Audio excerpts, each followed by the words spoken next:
යාළුවනේ අද අපි ශ්‍රී Lanka Nomadic Life YouTube channel එකෙන් අපි අද යන්නේ ඔහිය යකාගේ පඩිපෙළ තමයි යන්නේ අපි මේක තියෙන්නේ යන්න ඕනේ බොරලන්දෙන් ඔහිය ස්ටේෂන් එක හරහා වර්ල්ඩ් සෙන්ටර් යන පාර ගිහිල්ලා උඩවේරිය වත්ත පාරෙන් තමයි අපි යන්න ඕන මේ එන්නේ බස් එක මේකේ තියෙන බොරලන්ද ඔහිය යන බස් එක තමයි මේ යන්නේ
වලින් යන්න පුළුවන් පට්ටිපොලට අපි දැන් ඇවිල්ලා තියෙන්නේ මේ පාර මේ පැත්තෙන් එන්නේ ඔහිය හරහා අපි දැන් යන්නේ උඩවේරිය වත්ත කියන්නේ මේ පාර යන්න ඕනේ මෙතන තුම්මන් හන්දියක් තියෙන්නේ මෙතනින් අපි ඇවිල්ලා වර්ල්සෙන් පැත්තට යන්න නැතුව අපි යන්න ඕනේ උඩවේරිය වත්ත මේ පාරෙන් ගිහිලා අපිට යන්න පුළුවන් කළු පහනට ඒ වුණාට දැන් අපිට මේ පොඩි ප්‍රශ්නයක් වෙලා තියෙනවා මේ පාර නාය ගිහිලා තියෙනවා ඒ නිසා අපිට මේ වාහනවල ඒ පැත්තට දිගටම යන්න බෑ බයික් වල විතරයි යන්න පුළුවන්. අපි ඉස්සරහට ගිහලා හම්බෙමු.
මේක තමයි අපි ආව පාර. මෙතෙන් දැන් අපි පාර වැරදි සෑහෙන මේ දුරක් ආවා. අපි එක වාහනයක් කලින් පාර හොයාගෙන ආවා. අපි මං ආවේ මේ වාහනේ. අපි දැන් කට්ටිය බඩු අරගෙන පහලට ගියා. අපි අනිත් කට්ටිය කලින් ඇවිල්ලා ප්ලේස් එකක් හොයාගෙන ඔක්කොම මේවා කරගත්තා. ඉතින් දැන් ගොඩක් හවස් වෙලා අපි කැම්පින් සයිට් එක ගහන අපි කට්ටිය එතනට ගිහලා බලමු. මාර ලස්සන ප්ලේස් එකක්. අපි වැඩ ටික කරගන්න ඉතින් කට්ටිය සෑහෙන සපෝට් එකක් දෙනවා. ගොඩක් මහන්සිලා ඉන්නේ කට්ටිය.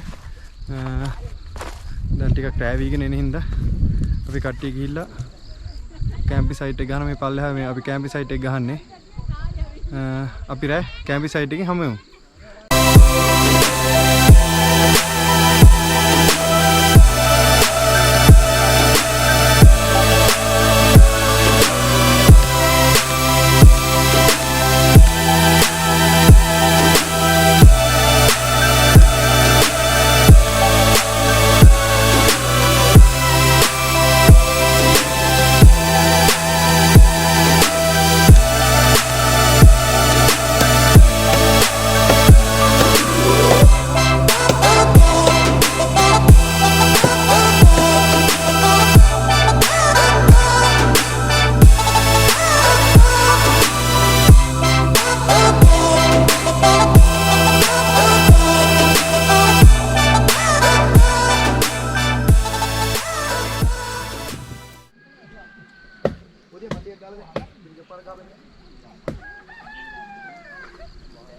මේ තමයි අපි කැම්පින් සයිට් එක. කට්ටිය වැඩ කට්ටියක් දර කපනවා. අපි රෑ ගිනිමැලේට වැඩ ටික කරගන්න තමයි හදන්නේ. අපි ටෙන්ට් 4ක් ගෙනාවා. 4ම ගහලා ඉවරයි. මාර කූල් එකක් තියෙන්නේ. ඔක්කොම වැඩ ටික ඉවරයි. එහෙනම් අපි නයිට් එකේ හමුවෙමු.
morning ඉතින් කට්ටියන්ටම අපි උදේ නැගිටිද්දි වහිනවා 6 විතර ඉඳන් වහිනවා. අපි වැස්ස අඩු වෙනකන් තමයි පොඩ්ඩක් ඉන්නේ. බලන්න වටේම ලස්සනයි මාර ලස්සනයි. වැස්ස ටිකක් අදට එනවා. යන්න ටිකක් අමාරුයි. කොහොම හරි පැයක් විතර අපි බලනවා. අපි වැඩ ටික කරගන්න බලමු. වැස්සත් එක්ක තමයි ඊටු වැඩ ටික කරගන්න වෙන්නේ. අපි බලමු ඉස්සරහට මොකද වෙන්නේ කියලා.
අපි මෙතන තමයි කැම්පින් සයිට් එක කරේ. අපි සම්පූර්ණව ඔක්කොම ක්ලීන් කරලා ඉවර කරා. මොකුත්ම තියන්නේ shopping cover එකක්වත් තියන්න එපා. ඔයාලත් එන්න. ඔයාලා විනෝද වෙන්න. shopping bag එකක්වත් තියන්න එපා. ඔක්කොම full clean කරන්න. පරිසරයට කිසිම හානියක් කරන්න එපා. අපේ වැඩේ නම් ඉවරයි. අපි දැන් යන්න තමයි හදන්නේ.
වැඩේ ඉවරයි. ඊට මල්ලි. අන්තිම මුසර්ණයි.